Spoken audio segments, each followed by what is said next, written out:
রান্না বান্না এই যে হচ্ছে মুগ ডাল, আর এখানে হচ্ছে আলুর দম। এই যে আমার শ্বশুর মশাই, এই যে বড় মশাই, কাকিমা, এটা আমার মা, এটা মেজো জেঠিমা, এটা আমার শাশুড়ি মা সবুজ কালারের শাড়ি পরে, আর ওদিকে কাকু টাকু সবাই আছে, এটা আমার ননদ। আর এখানে সব দিকে রান্না হচ্ছে, খুব সুন্দর লাগছে। বনভোজন রান্না পুজো আমাদের এটা কালীবাড়িতে। এই যে হচ্ছে মায়ের মন্দির, আর এখানে হচ্ছে রান্না বান্না।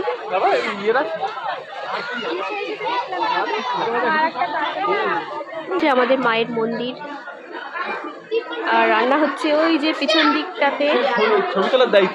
খেতে বসে পড়েছি। এখানে হচ্ছে ভাত আর আলু ভাজা, আর এখানে হচ্ছে ডাল, যে কাকু দিচ্ছে।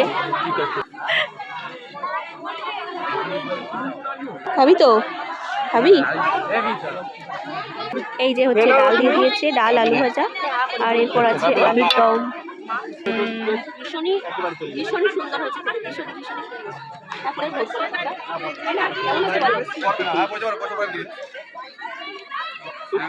খুব টেস্টি, খুব সুন্দর।